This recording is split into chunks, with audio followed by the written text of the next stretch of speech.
life is going to be miserable. What do they need to do in their life now? People would come back after months or year or two, gaining back the weight. We are doing, the quick fixes on the surface because it's just, losing weight. But how about maintenance? There's something beyond. So if I'm eating my emotions, if I'm stressed, angry, anxious, I go and eat, even if I have the best diet, then you're gonna gain weight, right? We, human beings, started giving food another value. So the food became celebration, a social aspect, a reward, punishment. Think that it's never too late. You can do anything you want. Just decide what you want and put a plan. Start today. Start today, it's better than tomorrow. So, Namaste Hero. Namaste. How are you today? I'm great. How are you? Amazing. So happy to see you here. Thank you. Super excited. Super excited. So guys, I have someone very interesting today with me. Her name is Christelle. And she does something very interesting here in Dubai, which no one else does, because I've seen a lot of dietitians, they are there. And some of my friends are even like consulting, If you want to lose weight, do this. If you want to gain weight, do this. But then you go beyond that approach and you talk about body image, breath work, and then hypnotherapy, which is crazy because Namaste Hero is all about spirituality and wellness, and you mix both of them. So you are the perfect person to be here. Thank you. I'm so excited to talk to you and really get the wisdom, share it with everyone so they can really feel confident in their life, because they achieve it and then later on it's gone, faded away. But because of you, what you do, it is everlasting and is permanent, which is like people find shortcut ways, but you are the one that gives a permanent medicine. So welcome. Thank you. Thank you for trusting me. So, wow, tell me more about you. You are from Lebanon, and where were you, brought up and things like that? I'm born in Lebanon. I'm half Lebanese, half Armenian. Thus, my name Bedrossian. Everything started as a dietitian. So I started my journey, my career, my profession as a dietitian, clinical dietitian. So I used to give diet for people. They used to lose weight. I had also one of the best diets from France. It was amazing.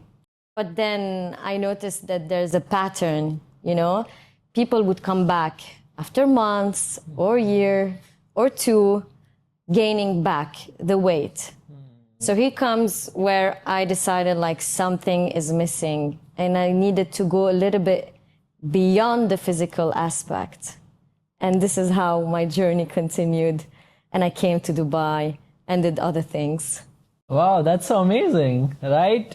So this change that you saw that everyone is doing, but I need to make a change. What made that shift? Like in your personal journey, were you facing the same issue or your closed one? What made this happen? Basically my patients, after seeing thousands of patients and seeing that pattern, seeing that some patients are even maybe better than me at counting their calories. They know all the types of diets, but something is missing. They are going back to square zero, They are not having long-lasting habits. We are doing, the quick fixes on the surface. And that's why I'm like, okay, I'm not really helping them. Because it's just, losing weight, but how about maintenance? There's something beyond. So they were, my patients were what made me think there's something else. Wow. They helped me. That's so fascinating, so interesting to know. Yeah. And so tell us more about the program that you have, because I'm so curious about it. How do you mix breath work as well? Tell me more, in brief, different aspects of it. Yes. So the program works on 4 pillars. This is what I really discovered after 16 years of experience, that, okay, this is what I need to work on, this and this and this and this. And then this is how we can reach long-lasting habits and change, our lifestyle for good. One is the emotions. So you need to have emotional awareness and know how to regulate your emotions. So this is emotional intelligence. And we know that now emotional intelligence is much more important than IQ.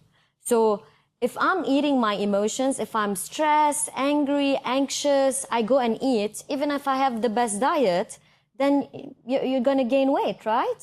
So one, understanding my emotions and know how to regulate it instead of going to food to soothe or escape from an emotion. Second is the mind. So here comes the limiting beliefs. I can't lose weight if I'm 40 years old, for example.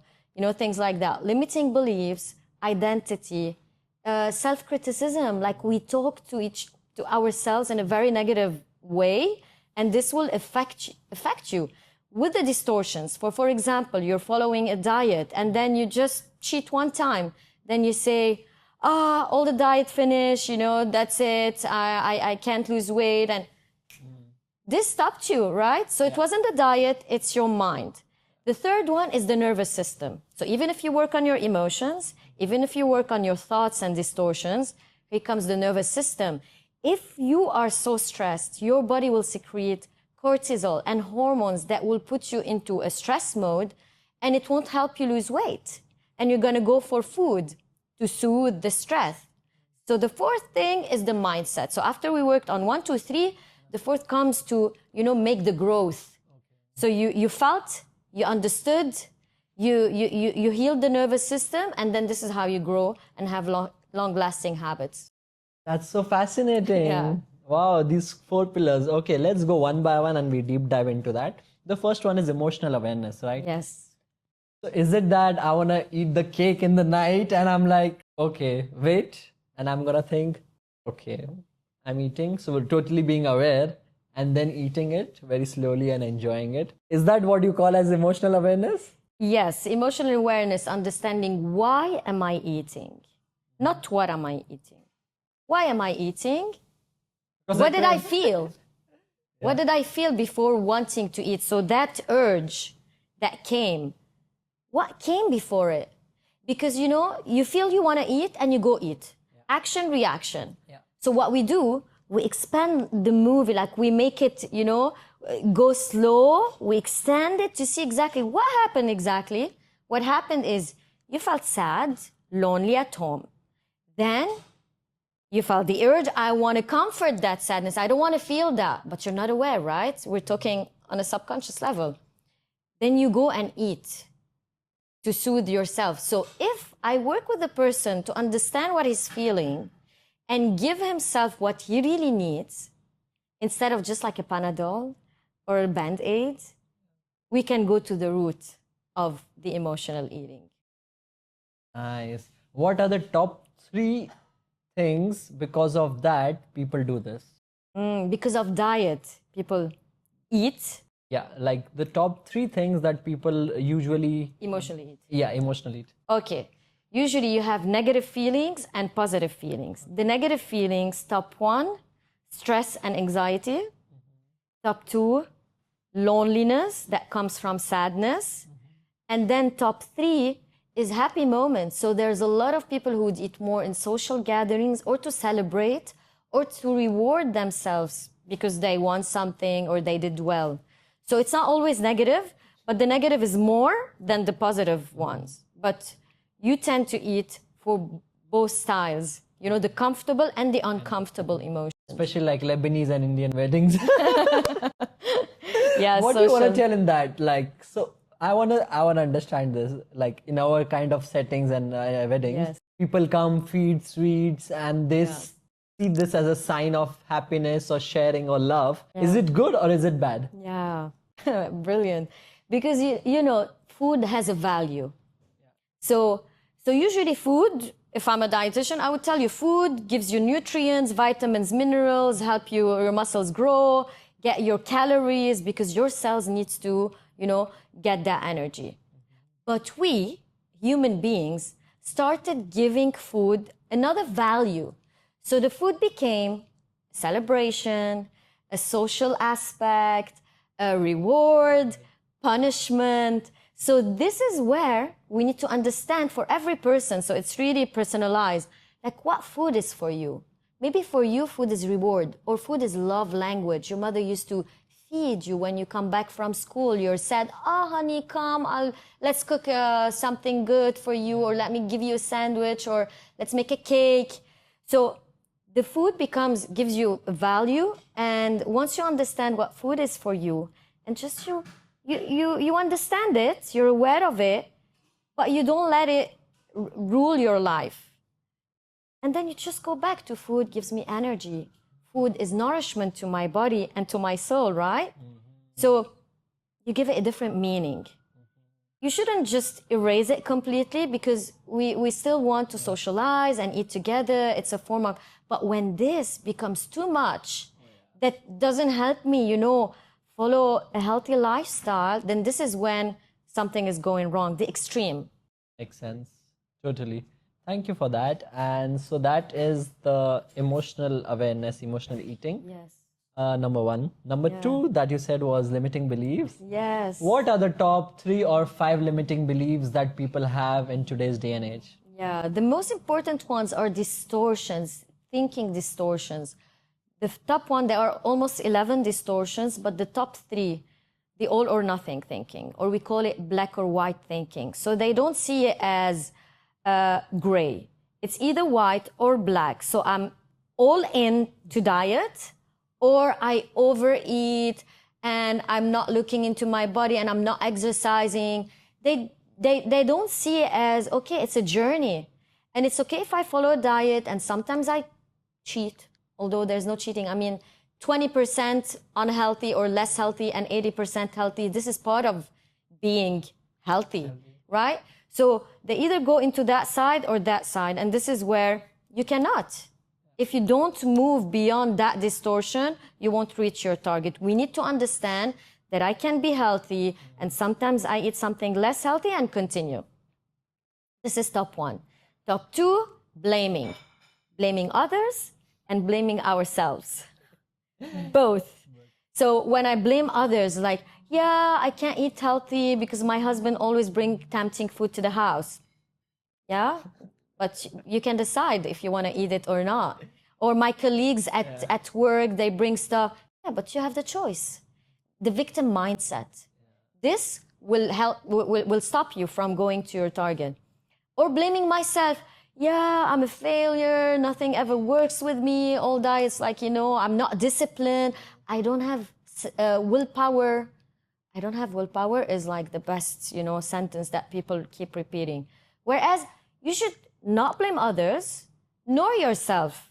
Yeah? Because, of course, if someone is bringing a lot of tempting food to the house, you're going to be tempted. You're a human being. Yeah. So don't kill yourself and say, I'm not disciplined, where really there is a lot of temptation and eating triggers. And we can talk about eating triggers later. And at the same time, I don't want to beat myself up and, have the inner critique. And because those voices, our body is listening. It's listening that I'm not happy and I'm blaming and all the time. Okay? So this is the second distortion, very common, blaming. Third one, minimizing. Minimization and maximization is really huge. I'll give you an example with minimizing things. Like someone would come and, why I didn't lose weight? I really didn't eat anything. Really? Didn't? Okay, what have you done this week? Have you been invited to dinner? And then he would tell me, yeah, I ate this and a little bit of that. And I'm like, well, all this, because your mind doesn't want to see. It's like filtering it. Yeah. So once bring your awareness. You didn't lose weight because you ate a little bit. You were overboard, okay? It's okay if you were overboard, but at least be aware. Or you maximize something. I ate one cookie and then it becomes like a terrible thing, and then it drops you into the black or white thing. So these are the top 3 distortions. Wow. And distortions as in like these are the top 3 beliefs? The distortion is something that's not real, but it's like your mind playing tricks on you. Okay.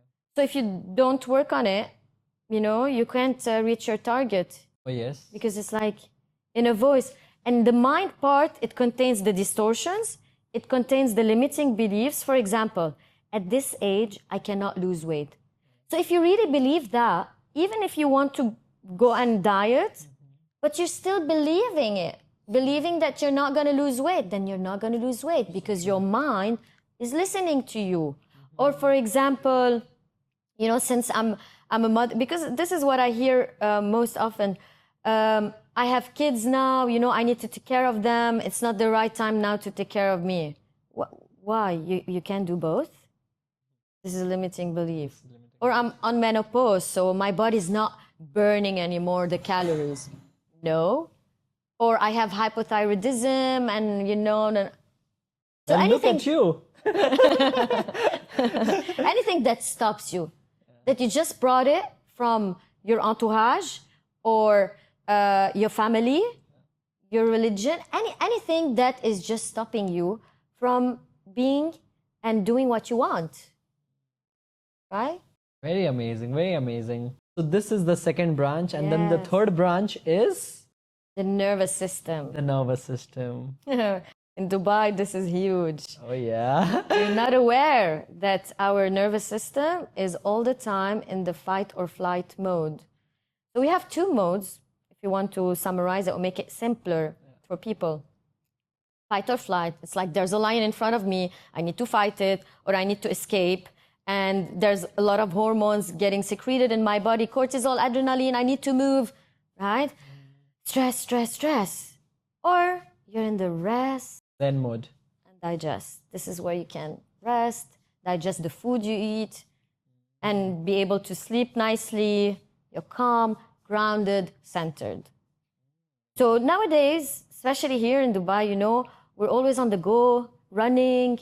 Yeah, we have things to do. We don't have enough time. Even the 24 hours is not enough. We're just running after I don't know what. Yeah. There will always be something that we have to do. Exactly. So our body keeps thinking there's a lion all the time, all the time, all the time. And then cortisol, adrenaline shooting up. Then the cortisol will push you to eat more sugary and fatty food. Okay? And it won't help you lose weight because the cortisol that is high will help you collect the fat in the belly especially.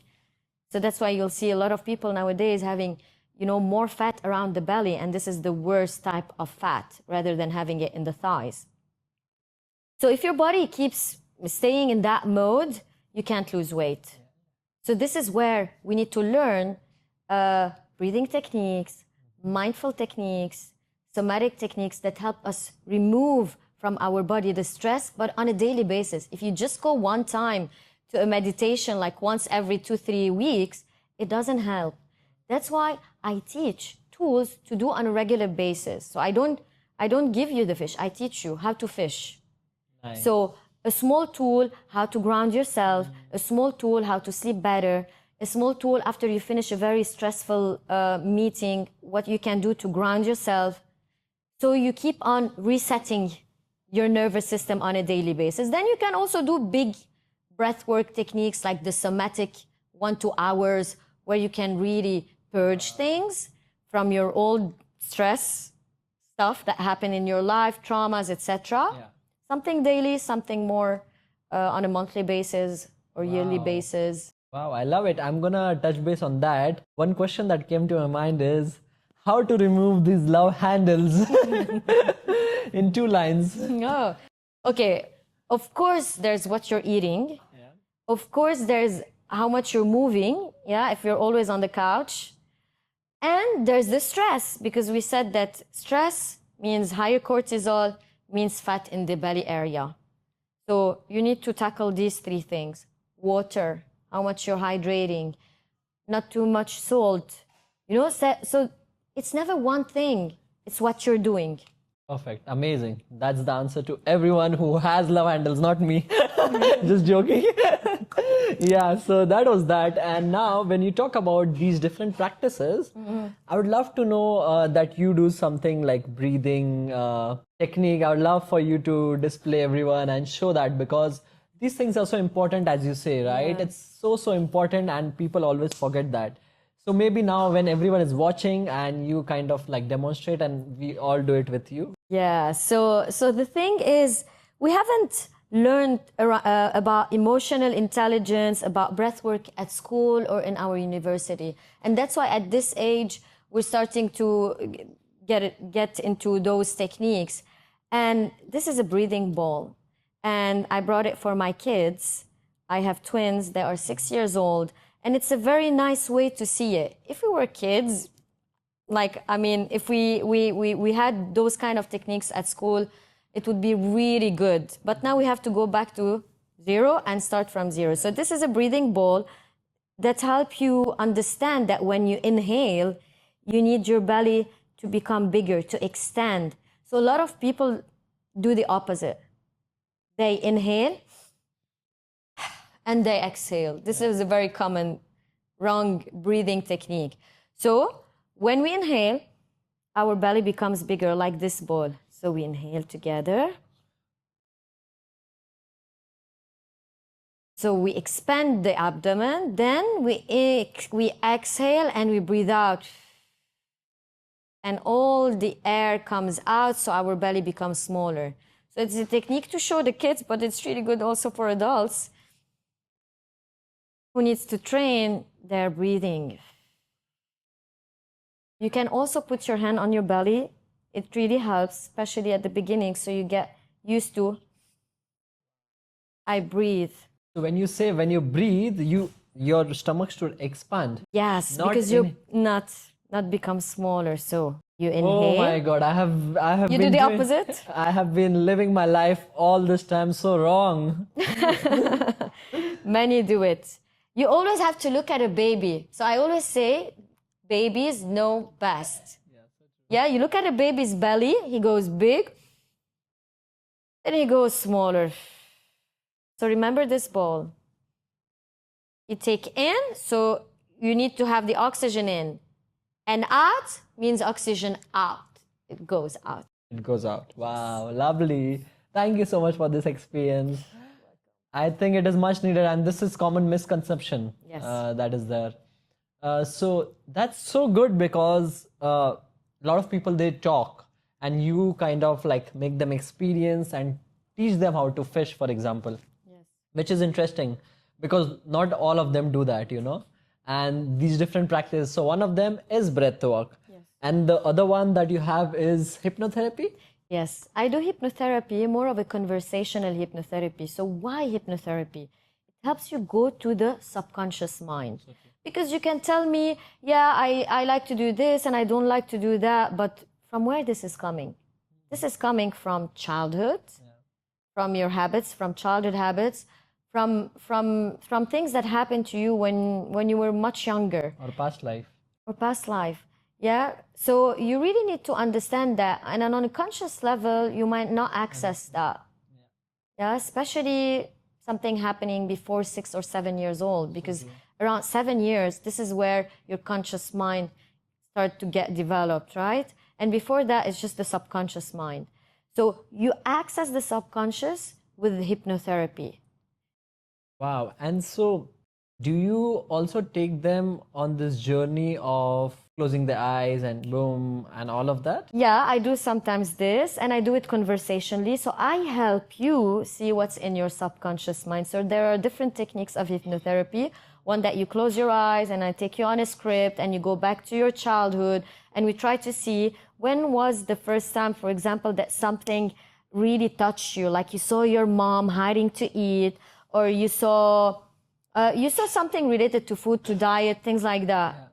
And then we try to rewire that, reprogram that was your mom and you don't have to hide to eat, right? For example, this is one way of seeing that. Or someone bullied you and said, while you're eating, you're fat, all these things, touch you. So we reprogram those things, or we do it conversationally. So while we are talking, so I tell you, who used to do that? And then you tell me, then you start seeing it. Oh, my mother used to do that. And then, we started digging there. And then unwinding it and just taking that away and throwing it off. Yes, 100%. Very interesting. And so that's the third part. And then the fourth part is mindset. The mindset. Yes, right. Wow. The mindset. We go from a fixed mindset to a growth mindset. I don't know how to do this yet.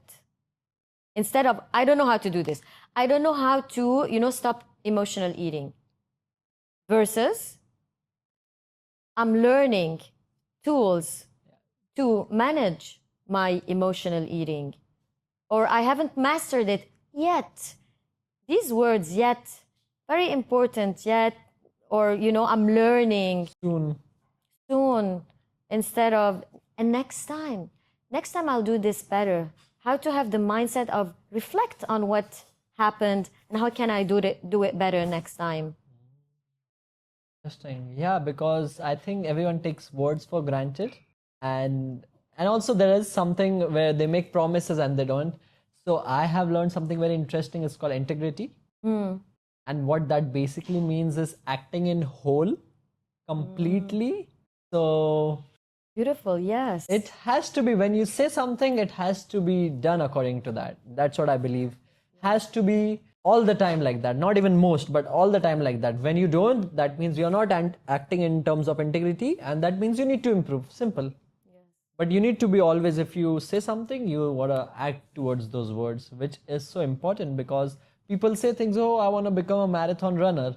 Okay, cool. What are you doing for it? Yes. Like, are you going all in for it or no?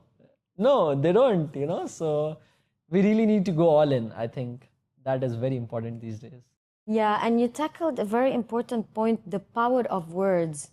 So people don't understand how words are powerful and your brain is listening.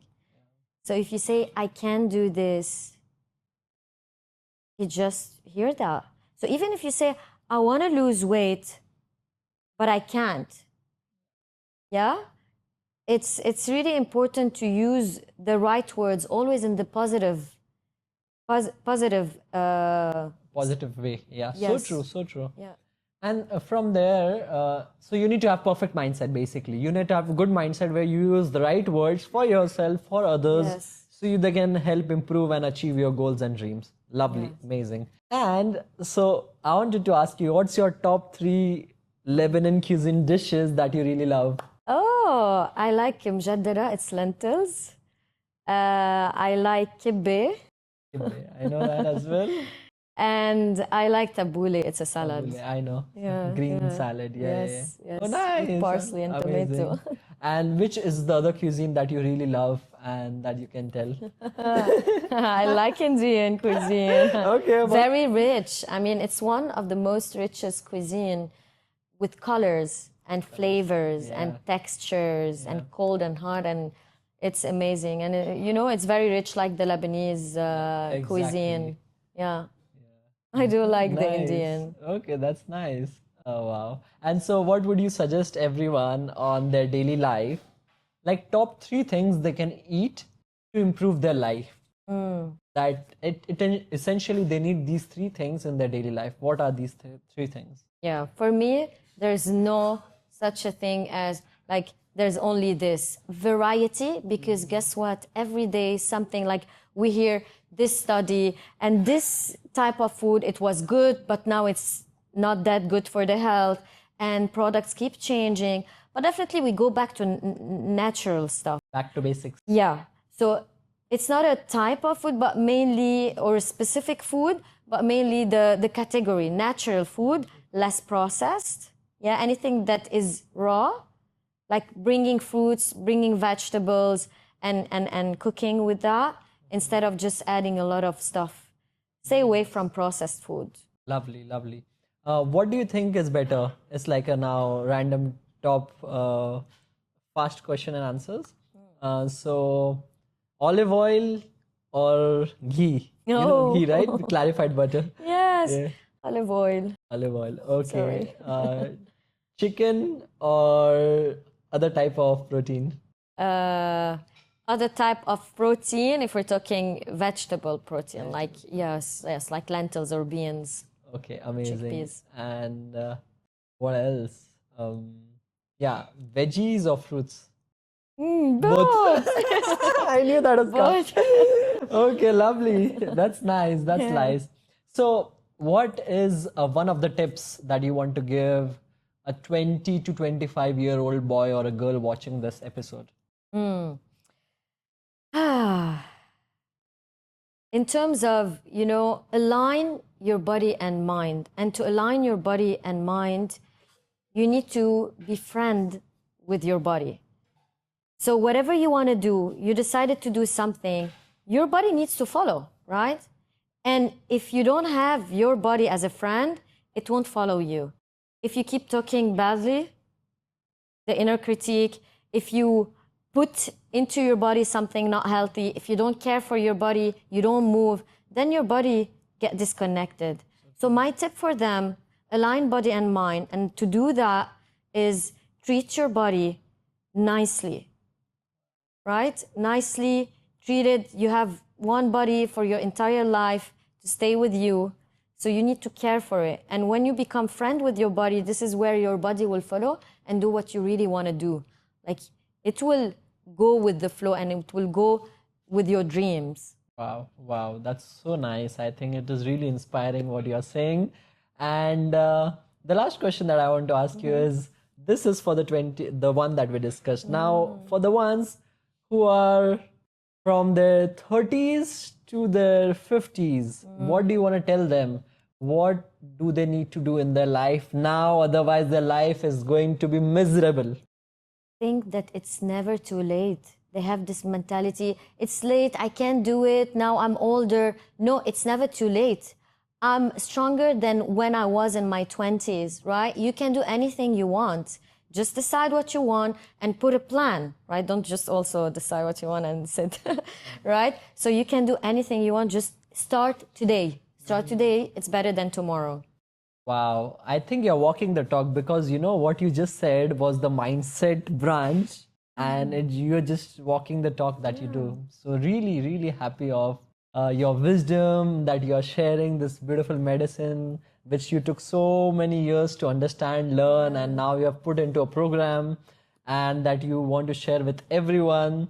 That is great. You would like to tell your Instagram handle? I will put it up there. Thank you. And then put in this so that people can reach out to you and really they can help themselves, not just by doing it and then returning back to it, but of course transforming their life forever.